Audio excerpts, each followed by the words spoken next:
Simulan na natin ang balitaan. Narito ang malalaki at makamulang balita ngayong araw.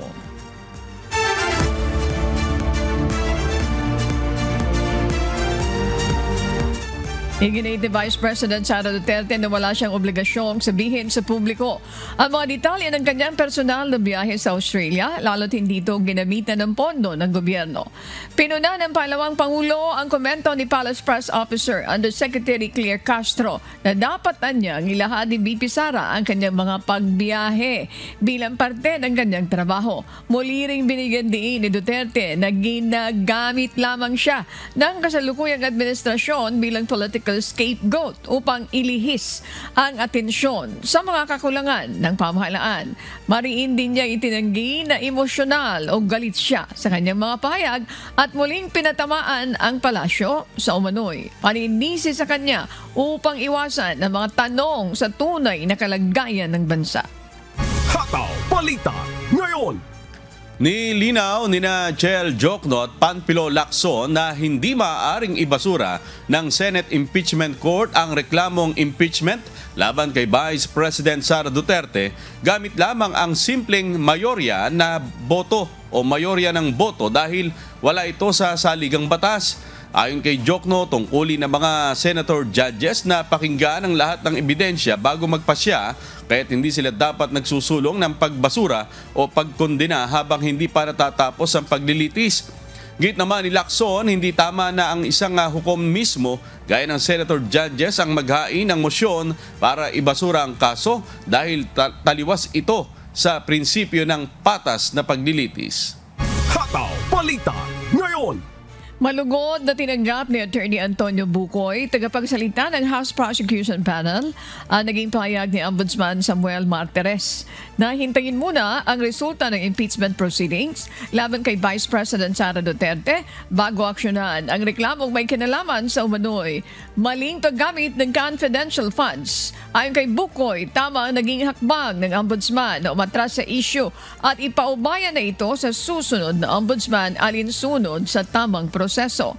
Git ni Bucoy, malinaw na ang kapangyarihan ni Martires ay limitado sa investigasyon at hindi siya maaaring maghain ng kaso habang may kasalukuyang impeachment proceedings. Nilinaw din ng Ombudsman na wala itong layuning impluensyahan o pahinain ng impeachment trial taliwas sa mga aligasyon matapos nitong umaksyon sa committee report ng House Good Government and Public Accountability Panel.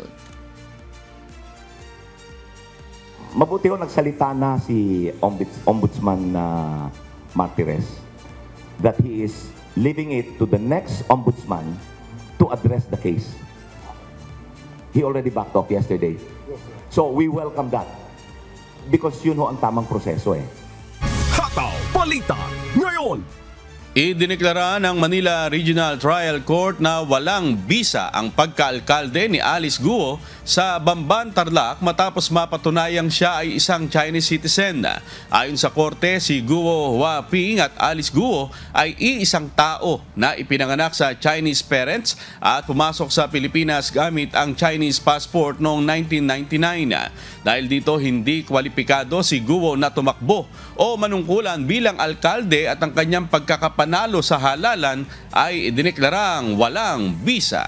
Hataw Balita ngayon! Nananawagan ng Bureau of Immigration sa mga ahensya ng pamahalaan na higpitan ang pag-i-issue ng opisyal na dokumento matapos maaresto ang isang dayuhan na gumagamit ng peking Philippine ID. Ayon kay BI Commissioner Joel Viado, lumalaganap ang paggamit ng peking dokumento ng mga dayuhang sangkot sa iligal na gawain na maaaring maging banta sa pambansang seguridad. Nahuli kamakailan sa Camarines Norte ang 45 anyos na Chinese national na si Wu Shiji na gumagamit ng peking ID kabilang ang ginamit sa pagkuha ng lisensya ng baril. Hataw Balita ngayon! Nagbabala ang Philippine Amusement and Gaming Corporation o PAGCOR sa publiko kaugnay ng pagdami ng mga iligal na offshore gaming sites na nagpapanggap na lehitimong lisensyado at gumagamit ng logo ng ahensya. Kabilang dito ang ilang website na patuloy na nag-ooperate kahit ipinatigil na ng pamahalaan ang lahat ng Philippine Offshore Gaming Operations o POGO simula December 31, 2024 alinsunod sa direktiba ni Pangulong Ferdinand Marcos Jr. Ayon kay PAGCOR Chairperson Alejandro Tenco, malinaw na paglabag sa batas ang paggamit ng pangalan ng ahensya at hinihikayat ang publiko na agad na i-report ang sinumang gumagawa nito. Pinayuhan din ang lahat na suriin muna ang legalidad ng anumang online gaming site sa pamamagitan ng opisyal na website ng PAGCOR. Hataw Balita Ngayon. Nilinaw ng Department of Social Welfare and Development na hindi lamang para sa may hirap ang programang Assistance to Individuals in Crisis Situation or ACE, kundi bukas ito sa lahat ng nangangailangan anuman ang estado sa buhay. Ayon kay DSWD Crisis Intervention Unit Director Edwin Morata, maring makinabang sa ACE ang mamamayang mahirap, profesional, may trabaho o wala, basta't nasa ilalim ng isang krisis. Bukod sa tulong pinansyal, nagbibigay rin ang programa ng psychosocial interventions gaya ng counseling at psychological first aid. Layunin ng ACE na matulungan ang mga individual o pamilyang may pinagdadaan ng krisis tulad ng pagkakasakit, pagkamatay ng kaanak, pagkawala ng trabaho at iba pa. Hataw Balita Ngayon. Tatlong suspect sa pagnanakaw sa isang construction site sa Barangay Bungad, Quezon City ang naaresto matapos ang mabilis na tugon ng pulisya sa isang 911 call nitong Sabado. Ayon sa NCRPO, 2 minuto lang matapos matanggap ang tawag ay dumating na ang mobile unit sa lugar kung saan ninakaw umano ng mga suspect ang copper tubes ng air conditioning system. Sa tulong ng CCTV at barangay officials, agad na nagsagawa ng hot pursuit operation ang pulisya at naaresto ang mga suspect pati na ang kanilang tricycle getaway vehicle. Hataw Balita Ngayon. Formal na ngumpisahan bukas, July 1st, ang pagdiriwang ng National Disaster Resilience Month na may temang kumikilos para sa kahandaan, kaligtasan at katatagan. Gaganapin ng kick-off event sa Ayala Mall Circuit, Makati City sa ganap na alauna ng hapon sa panguna naman ni Defense Secretary Gilberto Teodoro Jr. o si Yusek Ariel Nepomuceno at panatag Pilipinas Ambassador Ding Dong Dantes. Katuwang sa aktibidad ang Ayala Foundation Incorporated at World Bank na layong palakasin ang kahandaan ng bawat Pilipino sa gitna ng sakuna at kalamidad. Hataw Balita Ngayon. Nanawagan si Senator Sherwin Gatchalian sa gobyerno at pribadong sektor na payagan ang mas malawak na flexible work arrangements para sa mga kabataang manggagawang Pilipino. Ayon kay Gatchalian, dapat palakasin ng Department of Labor and Employment ang mga polisiya sa remote work at tiyakin ang proteksyon para sa mga digital workers, kabilang na ang freelancers. Binalaan din niya ang pamahalaan na kung hindi makikiangkop sa kagustuhan ng bagong henerasyon ng mga manggagawa, maaring lumipat ang mga ito sa mga employer sa ibang bansa na mas tumutugon sa kanilang pangangailangan. Hataw Balita Ngayon. Iniulat na Department of Energy na nagkasundo ang Petron, Caltex, Shell at Clean Fuel na magbibigay ng minimum 1 peso discount sa kada litro ng krudo para sa mga Public Utility Vehicle o PUV. Ayon kay DOE Secretary Sharon Garin, bukod pa ito sa iba't ibang promo na ibinibigay ng mga nasabing kumpanya. Matatandaan, 2 beses nagtaas ang presyo ng langis noong nakaraang linggo kung saan umabot sa mahigit 5 piso ang nadagdag sa presyo ng mga produktong petrolyo bunsod ng tensyon sa pagitan ng Iran at Israel. Bagamat hindi makokontrol ng gobyerno ang presyo ng langis, ayon sa batas, tiniyak ni Garin na patuloy ang pagkikipag-ugnayan ng DOE sa mga kumpanya upang mapangaan ang pasanin ng mga motorista. Hataw Balita Ngayon. Kasalukuyang pinag-aaralan ng Department of Health ang paggamit ng dengue vaccine laban sa sakit na dengue. Ngunit nilinaw ng ahensya na hindi ito gagamitin sa mass immunization upang maiwasan ang mga isyung naranasan sa dengbaksya. Ayon kay Health Secretary Teodoro Herbosa, mahalagang isailalim muna sa serologic test ang isang individual bago bakunahan upang matiyak ang kaligtasan at pagiging epektibo ng bakuna. Batay sa rekomendasyon ng World Health Organization, ang dengue ay ibinibigay sa mga batang edad 6 hanggang 16 na taong gulang sa mga lugar na may mataas na kaso ng dengue sa 2 dose na may pagitan ng 3 buwan.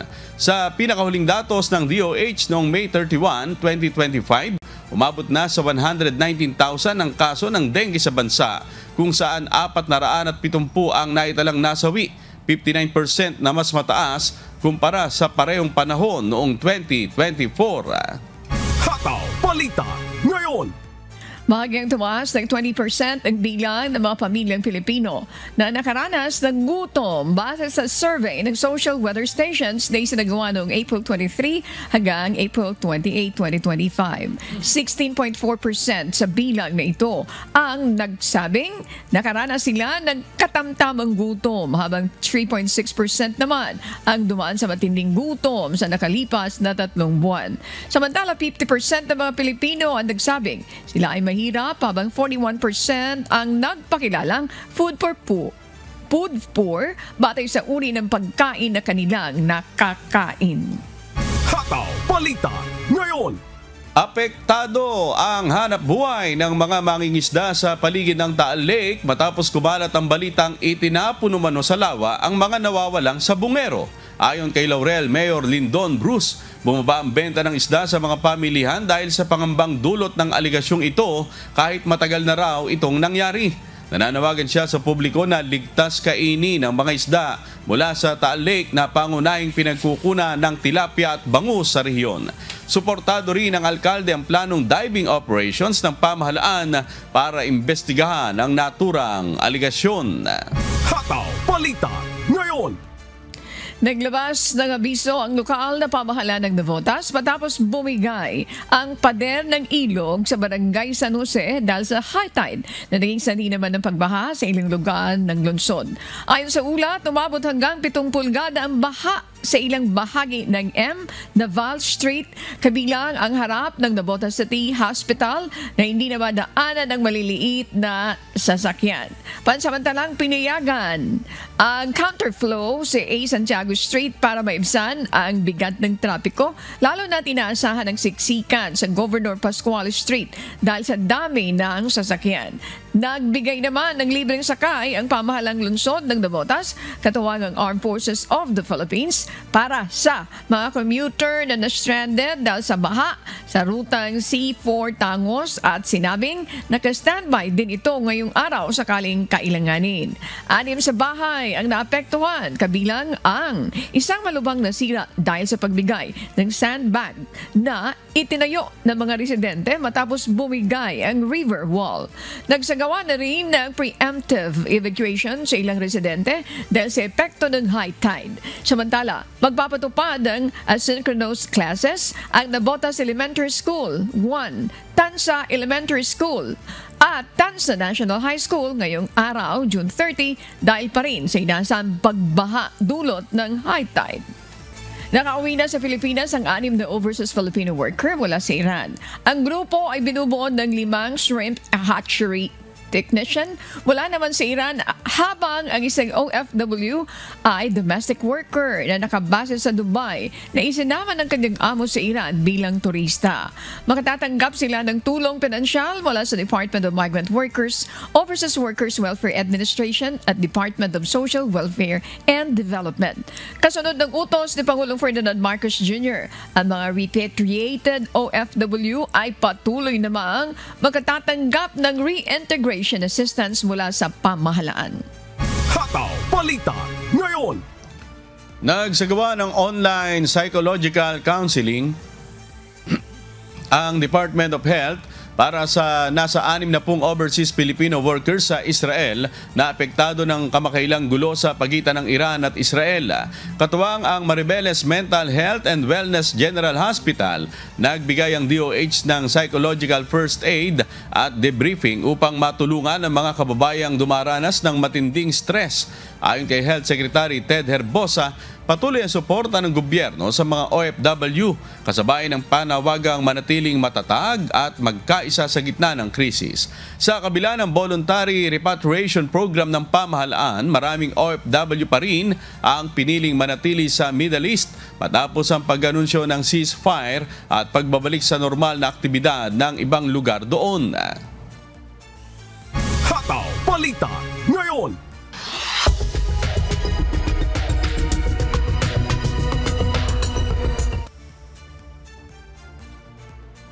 Nasa 3 individual sa magkahiwalay na drone strikes ng Israel sa southern Lebanon.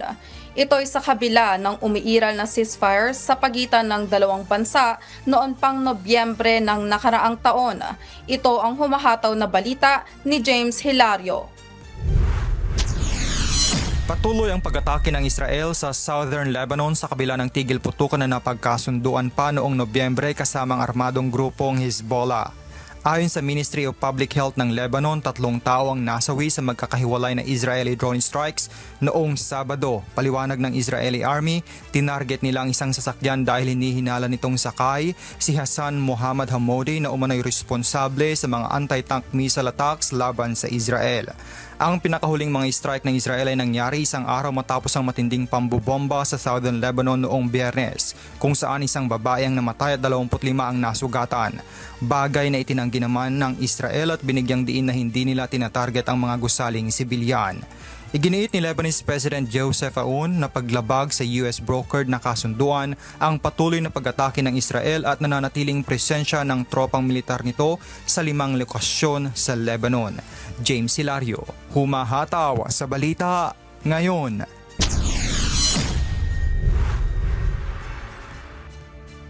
Sinimulan na ng US Senate ang formal na debate hinggil sa pagpasa ng isang malawakang batas pang-domestiko matapos ang botong pumapabor sa pagbubukas ng talakayan ukol sa panukala. Itinuturing ang naturang batas bilang sentral na hakbangin sa ikalawang termino ni Pangulong Donald Trump na layong maglatag ng mga pangunahing reforma sa ekonomiya, infrastruktura at serbisyong panlipunan. Ito ang humahataw na balita ni Nico Chicano. Isang hakbang na lang ang US Senate sa pagpasa ng malawakang panukalang batas na sentral sa ikalawang termino ni Donald Trump matapos ang 51-49 na botong pumayag na simulan ang formal na debate. 2 Republican na sina Senator Rand Paul at Thom Tillis ang kumontra at sumama sa mga Democrat na tutol. Gayunman, nakuha ng GOP ang sapat na suporta matapos ang masinsinang negosasyon. Nakipagpulong sina Senator Ron Johnson, Mike Lee, Cynthia Lummis at Rick Scott kina Majority Leader John Thune at pangalawang Pangulo J.D. Vance habang bumoboto. Nahikayat sila kapalit ang mga amendment sa Medicaid cost sharing at deficit reduction. Unang bumoto ng no si Johnson pero nagbago ng posisyon matapos ang pangakong tatargetin ang federal Medicaid funding ng Obamacare, isang isyong posibleng magdulot ng tensyon sa GOP. Bagamat sumuporta si Senator Susan Collins sa procedural vote, sinabi niya nag-aalinlangan siya sa pinal na bersyon kung hindi babaguhin ang probisyon sa Medicaid. Si Tillis ay nananatiling tutol kahit nakausap siya ni Trump. Nangampanya si Trump noong Biyernes at Sabado para kumbinsihin ang mga senador at hayagang hinimok ang paghamon kay Tillis sa primary. Kasama sa panukala ang unti-unting pag-phase out ng clean energy tax credits mula sa panahon ng Biden administration. Upang pabagalin ang proseso, pinabasa ng mga Democrat senators ang 940 pages na panukala sa mga clerk, isang taktikang inaasahang tatagal ng higit 15 oras. Maaaring maantala ang pinal na boto hanggang Lunes, kasunod ng votarama sa mga amendment. Sa kabila ng pag-aalinlangan ng ilang kaalyado sa Kamara, umaasa ang liderato ng Senado na makakaiwas sa mga pagbabagong makakahadlang sa pagpirma ni Trump. Nico Chicano, humahataw sa balita. Ngayon!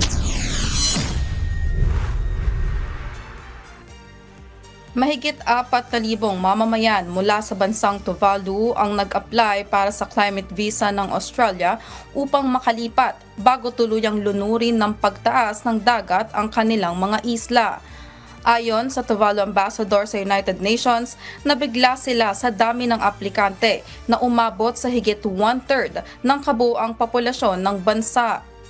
Sa ilalim ng Philippine Union Treaty, papayagang manirahan, magtrabaho at mag-aral sa Australia ang 280 Tuvaluans bawat taon.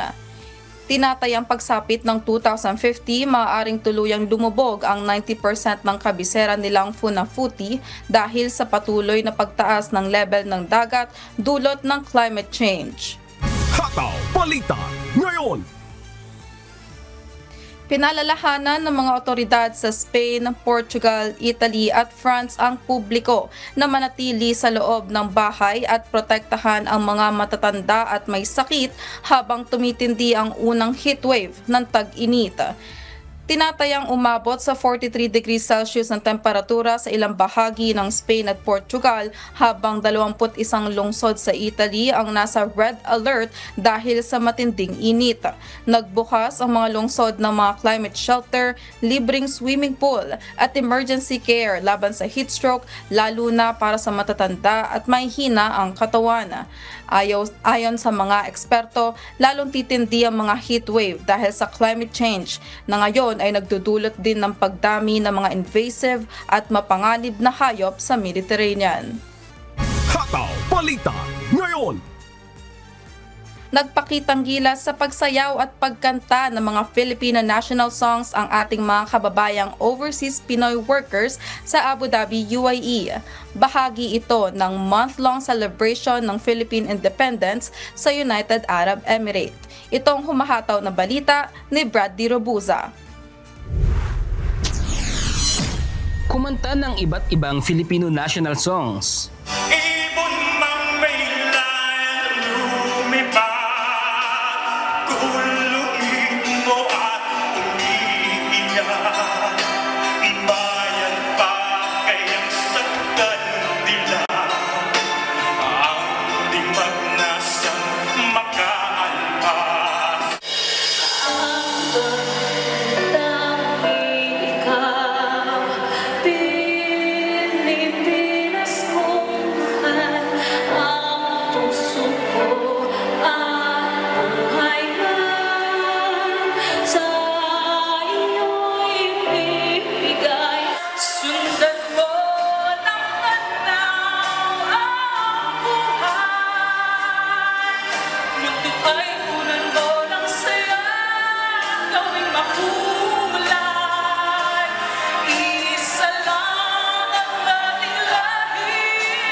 At sumayaw ng mga nakagisnang Filipino cultural dances. Ganito ay pinagdiwang ng mga overseas Filipino workers sa Abu Dhabi, United Arab Emirates ang ika-127 Philippine Independence sa Earth Hotel noong June 21. Sa pangunguna ng Bayanihan Council na siyang pangunahing Filipino organization ng mga OFW sa Abu Dhabi, katuwang ang iba't ibang Filipino community organizations at Philippine schools. Naging makulay at masaya ang Kalayaan 2025 celebration sa Abu Dhabi. Binuksan ang selebrasyon ng masiglang community parade at ribbon cutting bilang hudyat ng pagsisimula ng kasiyahan. Tinukoy ni Ambassador Ver na para sa ating mga Pilipino, kulang ang isang araw at isang lugar upang maipakita ang pagmamahal sa ating bayan at maipagdiwang ang araw ng ating paglaya. Alam mo, di ko mapipigilan eh. Ang mga Pilipino, ang hilig din talaga mag-celebrate, no? Dahil gusto natin ipadama sa ating mga kabayan na ang pagmamahal natin sa ating bayan, pagmamahal natin sa ating kultura, pagkilala sa ating kultura, at pagsaludo sa ating mga, at pag-alala sa ating mga bayani. Isa sa highlight ng Abu Dhabi Kalayaan 2025 ang iba't ibang paintings ng ating mga kababayan. Tampok ang mga obra na sumisimbolo ng ating pagka-Pilipino. Ayon naman kay Architect Pareha na tumatayong chairman ng Bayanihan Council, ang pagdiriwang ng ating kasarinlan ay para rin sa mga overseas Pinoy workers na itinuturing bilang modern heroes. Our Independence Day celebration that our Kalayaan can celebrate anywhere in the world. Here in Abu Dhabi, we did it and we do our best, and para po sa kanila to and para po sa ating mga kabataan. Liban dito, nagkaroon din ng iba't ibang palaro at papremyo mula sa iba't ibang Filipino organizations. Tunay na ang Pilipino saan man mapunta ay tagapagdala hindi lang ng mayaman nating tradisyon at kultura, kundi maging ng kabutihan at pagkakaisa. Bradley Robuza, humahataw sa balita ngayon.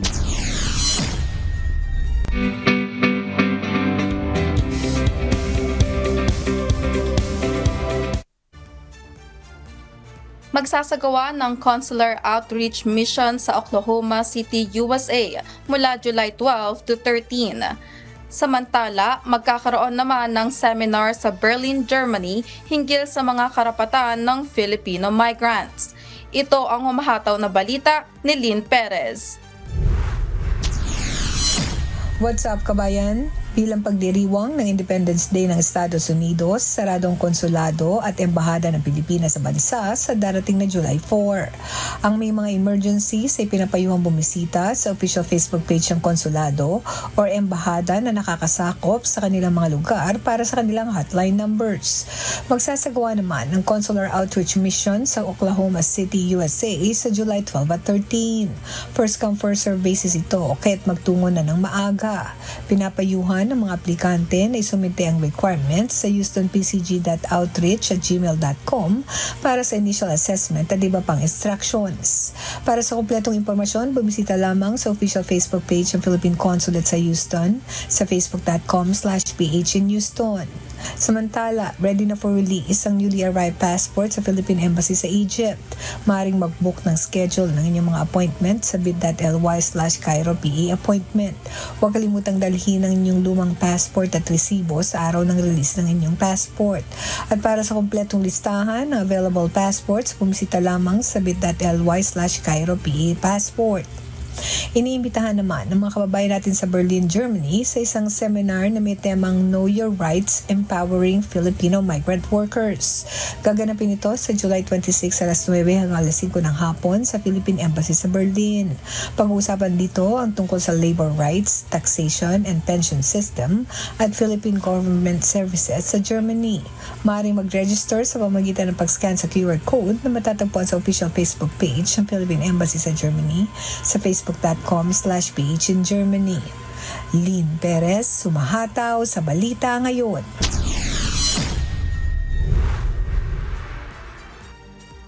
At yan po ang mga balita mula sa iba't ibang panig ng mundo. Mula rito sa San Francisco, California, USA, ako si Carmela Marinda. Magandang araw.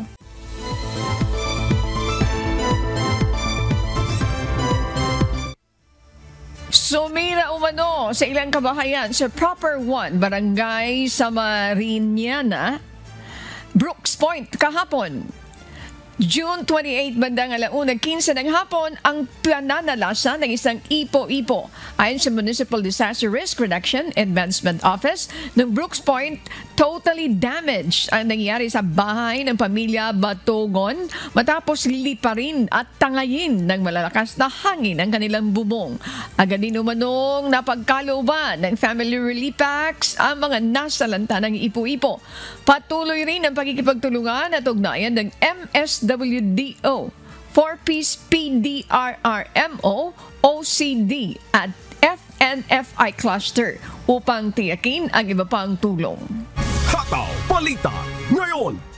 Isang patay na lalaking blue shark ang natagpuang palutang-lutang sa baybayin ng isang barangay sa probinsya ng Aurora nitong Sabado ng umaga. Agad na rumesponde ang mga lokal na opisyal at otoridad matapos may pagbigay alam ang insidente. Si Alan Manansala, humahataw. Alas 10 ng umaga nang matuklasan ng isang residente ang isang patay na lalaking blue shark na natagpo ang palutang-lutang sa baybayin ng barangay Lipit di Pakulao sa Aurora. Agad namang ipinaalam sa mga opisyal ng barangay, Municipal Disaster Risk Reduction and Management Office o MDRRMO at tanggapan ng pagsasaka ng bayan ang insidente. Kinumpirma ng Municipal Agriculture Office ang ulat at agad na nakipag-ugnayan sa Bureau of Fisheries and Aquatic Resources o BFAR para sa tamang paghawak sa insidente. Sa nakuhang impormasyon, ang sukat ng pating ay may habang 2.7 meters at tinatayang may bigat na nasa pagitan ng 60 hanggang 70 kilos. Ipinadala ang mga larawan at impormasyon sa BFAR Regional Office na siyang nagkumpirma at ito'y isang lalaking blue shark. Isang uri ng isdang karaniwang matatagpuan sa malalim na bahagi ng karagatan. Bilang pag-iingat sa kalusugan ng publiko, iniutos ng BFAR na agad itong ilibing sa isang hukay na may lalim na 3 metro malapit sa lugar kung saan ito natagpuan. Patuloy ang isinasagawang pagbabantay sa baybayin at nanawagan ang mga autoridad sa publiko na agad ipagbigay alam kung may makikitang katulad na pangyayari. Alan Manansala, humahataw sa balita ngayon. Binaha ang ilang lugar sa Bukidnon at Davao Region dahil sa walang tigil na pagulan dala ng southwest monsoon o habagat nitong nakalipas na Sabado at Linggo.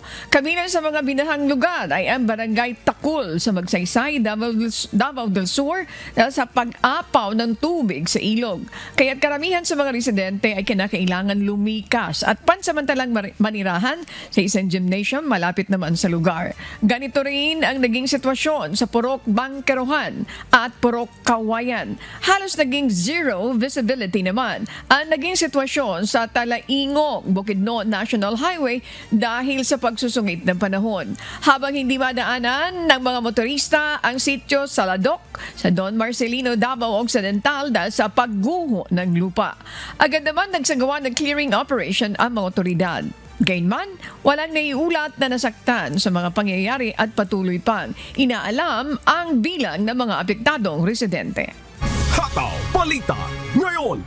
Nilinaw ng Bureau of Fisheries and Aquatic Resources o BFAR na ligtas kainin ang isdang tawilis na makukuha sa Taal Lake sa Batangas. Umaaray na kasi sa tumal ng bentahan ng isda ang mga mangingisdang nagtitinda ng tawilis sa Batangas. Ito'y alinsunod sa isiniwalat ni alias Totoy na doon umano tinapon sa Taal Lake ang mahigit 30 nawawalang sabungero. Anila takot o may agam-agam ang mga mamimili kung ligtas bang kainin ng mga isda sa lawa. Ayon sa BFAR, walang dapat ikatakot dahil ang isdang tawilis ay isang uri ng small pelagic fish sa ibabaw ng tubig na kumakain ng mga planktons na kabilang sa mga plant-based planktons at hindi sila carnivorous. Hataw Balita ngayon. Paigtingin ng Department of Social Welfare Development Region 3 ang kampanya sa adoption and alternative child care sa mga bata sa rehiyon. Layunin nitong mapangalagaan ng mga batang inabandona at mga biktima ng child abuse para mabigyan sila ng maayos na buhay at pamilya na mangangalaga sa kanila. Ito ang umahataw na balita ni Nestor Torres.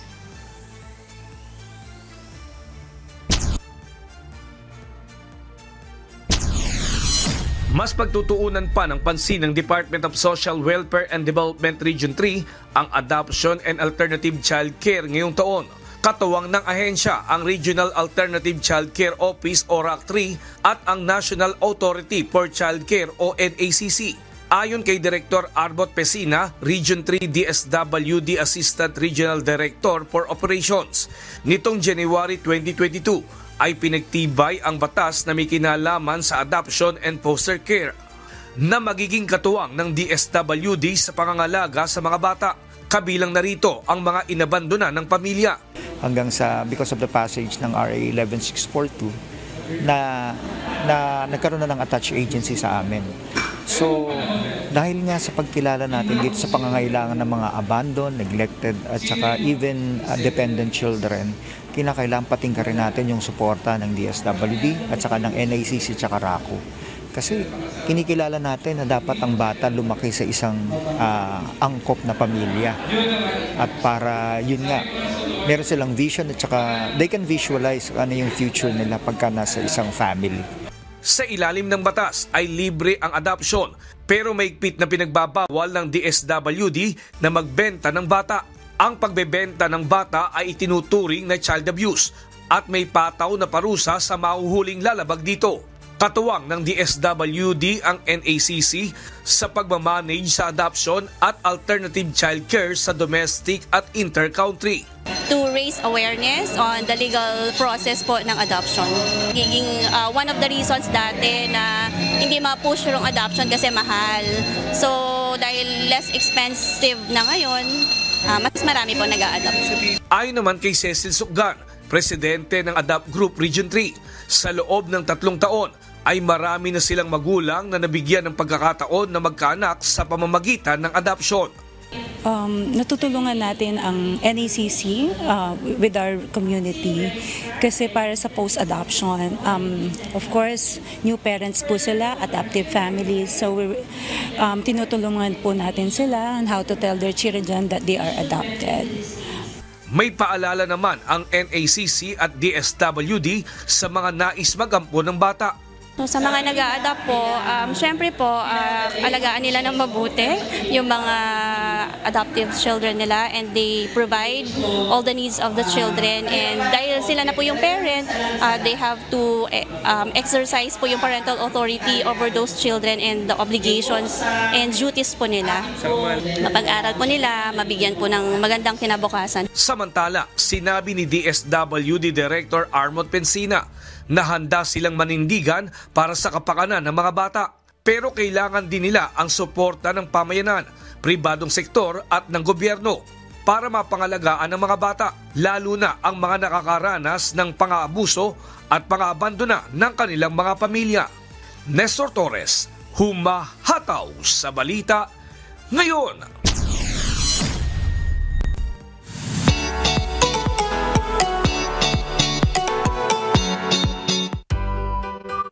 Nais nyo bang magtanggal ng stress at mag-unwind kasama ang inyong mga pamilya o barkada?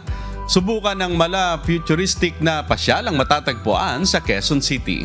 Ito ang humahataw na balita ni Brian Evangelista.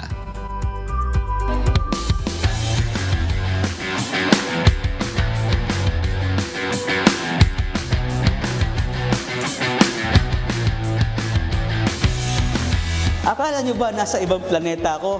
Well, nasa labas tayo ng universe. Dahil nandito kami ngayon sa Space and Time Cube na pasyalan. Dito lang yan sa SM North EDSA. Tara! Tulad lang ng pamilya Lakap na nag-enjoy sa makulay at maliliwanag na planeta. Maganda, nakaka-amaze. Kakaiba. Para ka nasa ibang lugar. Kasalukuyan ay mayroon itong 18 attractions na for sure will bring out the child in you. Monumento Station. Tapos lingon ka sa akin. Kung gusto nyo naman masubukan ang mala Indiana Jones at Mission Impossible na modern, ito naman ang tinatawag nilang Dance Cube na kailangan tumapa ka sa kulay blue at huwag kang tatapak sa kulay pula. Tara! Dito, age doesn't matter dahil feeling young at heart kayo with your kids and loved ones. Ito ang kanilang dancing particles kung saan nagagaya ng nasa screen ang inyong pangmalakasang dance steps. Maaari din kayong magkulitan sa kanilang hangganan na tila baga kayo ay nahuhulog mula sa mataas na palapag. At sa mga couple, feel the spark with your partner sa kanilang love scenario. Sabi nga nila, you got to believe in magic. Dahil dito sa love scenario, hahawak kayo dito sa mahiwagang bola nito, tapos maghahawak kamay. Yan o, tingnan nyo naman, umiilaw-ilaw siya. Diba? At dahil state-of-the-art technology, hindi na kailangan gumamit ng 3D glasses para ma-enjoy ang kanilang fantasy cinema. Isa itong 9D roller coaster na may 180 degrees high-definition screen, kaya naman ramdam sa sigaw ng mga kasama ko ang adrenaline rush. For the promos right now, we have different promos, no? Like the birthday promo, we have 4+1. So just bring 4 companion po, yung may birthday po, libre na. Then we also have mga big group promos like 7+3 po. So kung 10 po kayo, so yung 3 libre na, sir. At ang crowd's favorite attraction dito, ang Space and Time Tunnel, kung saan naka-all LED setup from floor to ceiling. Kaya para na rin kayong napunta sa iba't ibang dimensions. Kaya kung gusto nyo masubukan ang Mala Guardians of the Galaxy, dumayo na kayo ditong magpapamilya at magbabarkada sa Space and Time Cube. Brian Evangelista. Humahataw sa balita ngayon.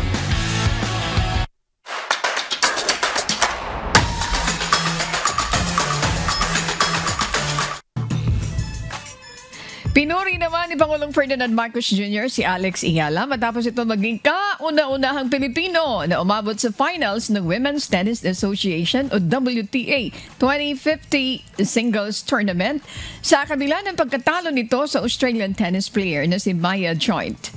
Ayon sa Pangulo, tagumpay na para sa bansa ang naabot ni Ayala na anya ay nagpamalas ng lakas ng loob at galing ng Pilipino sa world stage. Ipinahayag din ni House Speaker Martin Romualdez ang kanyang paghanga kay Iyala na tinawag niyang simbolo ng katatagan at inspirasyon ng buong bansa. Sa susunod na linggo, sasabak si Iyala sa prestigyosong Wimbledon Championship sa London. Dala ang suporta ng buong Pilipinas. Hataw Balita ngayon. Itinalaga ni Pangulong Ferdinand Marcos Jr. si dating PBA Chairperson Patrick Gregorio bilang bagong commissioner ng Philippine Sports Commission kapalit ni Richard Bachman. Kinumpirma ni Executive Secretary Lucas Bersamin ang appointment ni Gregorio, ngunit hindi pa tinukoy kung kailan ito opisyal na uupo sa pwesto. Si Gregorio ay kasalukuyang presidente ng Philippine Rowing Association. Bukod sa sports, pinamumunuan din niya ang Landco Lifestyle Ventures na nangangasiwa sa mga legacy hotel sa Camp John Hay.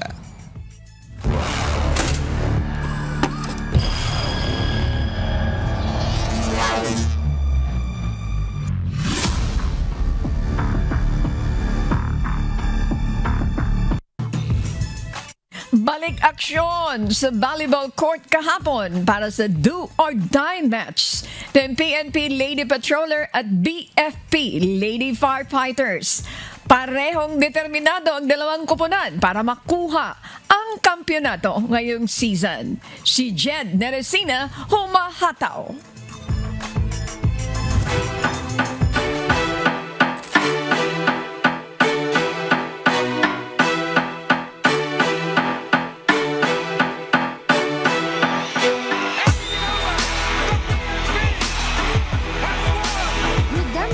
Victory para sa PNP Lady Patrollers matapos nilang talunin ang BFP Lady Firefighters sa 4 na set sa do or die match kahapon na ginanap sa PhilOil Eco Oil Center sa San Juan City.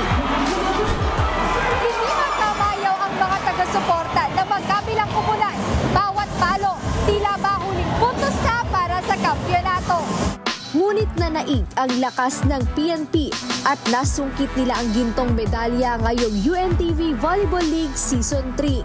Tinapos nila ang match sa scores na 28-26, 25-20, 23-25 at 25-19. At para sa setter ng team na si Team Bangkola, hindi madali ang laban kontra sa BFP, ngunit sinaga ito ng kanilang team para makuha ang panalo. Sobrang ecstatic kasi sabi namin, Game 3, it's anybody's game. Pwede nang mag-go sa BFP, pwede mapunta sa amin. So kailangan namin pagtrabahuhan. In the past few days, nung natalo kami after Game 2, pinaghirapan lang talaga namin. Sabi namin, it's do or die. Baka now or never na either manalo kami or matalo. So why not yung piliin namin is yung manalo. Right now, hindi pa gaano nag-sink in. Kasi yung BFP, they gave a good fight. It just so happened na we gave a better fight siguro and sinaga talaga namin kanina. So, ayun, overwhelmed pa ako. Wala pa. Siguro bukas na magisingin. Worth it lahat ng pagod sa training kung ilarawan ni Mila Ronquillo ang panalo nila ngayong season.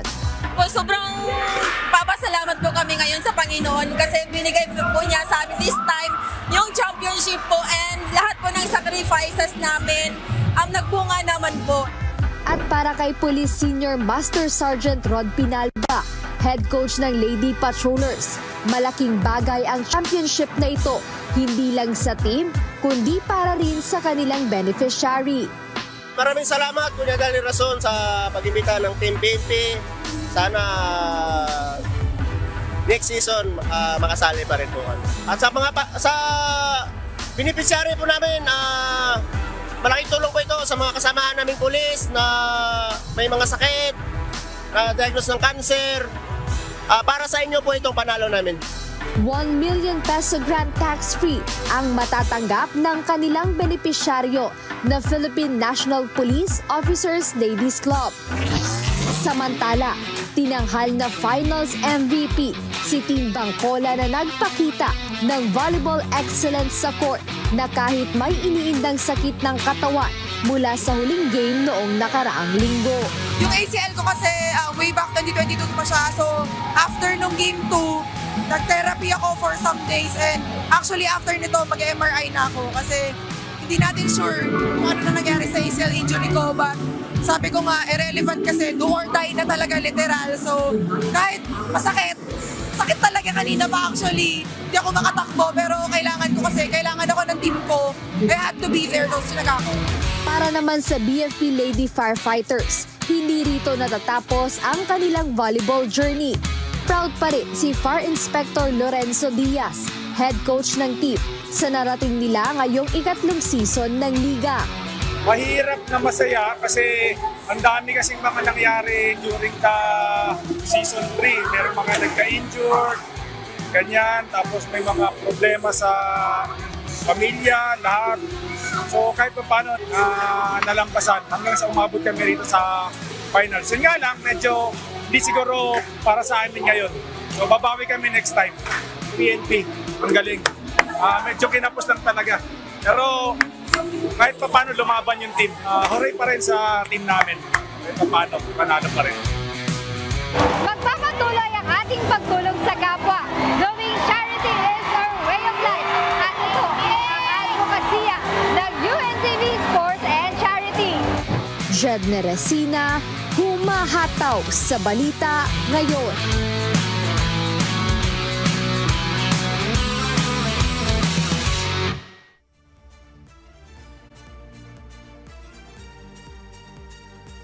BFP.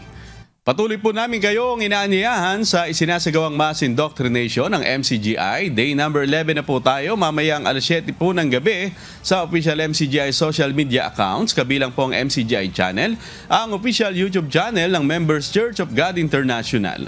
Patuloy din po namin kayong inaanyayahan na makiisa sa Global Prayer for Humanity tuwing Lunes hanggang Biyernes alas 9:30 ng gabi. Ito po yung nakastream ng live sa lahat ng MCGI social media accounts. Ang Global Prayer for Humanity ay bukas po sa lahat, anuman ang inyong relihiyon o lahi. Mga kasambahay, kung may mga storya po kayong nais balikan sa Hataw Balita ngayon, pwede niyo po itong muling mapanood sa aming official social media account. Magtungo lamang po sa UNTV News and Rescue YouTube channel at i-click ang subscribe button. Gayun din po ang aming Facebook at TikTok accounts. Mapapanood niyo rin rito ang iba pang news programs ng UNTV. Pati na po ang ibang video ng nag-iisang public service channel. Kaya tara na! Subscribe, like, and share. At sa aming ibabahaging mga salita ng Diyos na ating sandigan, mula sa unang Juan, Kapitulo 3, talatang 7, 10. Mumunti kong mga anak, huwag kayong padaya kanino man. Ang gumagawa ng katwiran ay matuwid, gaya niyan na matuwid. Dito nahahayag ang mga anak ng Diyos at ang mga anak ng dyablo. Ang sinumang hindi gumagawa ng katwiran ay hindi sa Diyos, ni ang hindi umiibig sa kanyang kapatid.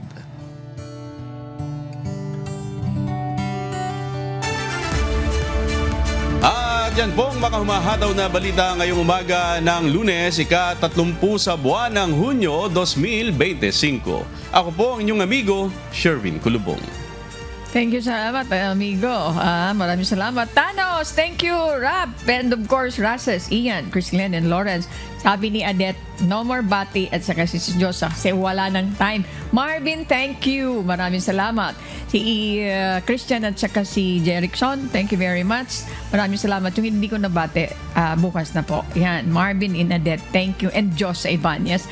Mga kasambahay, sa ngalan po ng lahat ng bumubuo ng UNTV News and Rescue, UNTV, Radyo La Verdad 1350 at ng ating mga correspondent mula sa Pilipinas at sa iba't ibang panig ng mundo. Ako naman po, si Annie Rentoy. Hindi na katagagayahin na Ani ha. Hindi mo na babatiin ang tita Nene La Pastora na nanonood ngayon. At dito sa UNTV at UNTV Radyo La Verdad 1350, Diyos ang aming sandigan, serbisyo publiko ang aming pinahahalagahan. Susunod na po ang Good Morning Kuya. Salamat po sa Diyos at magandang umaga.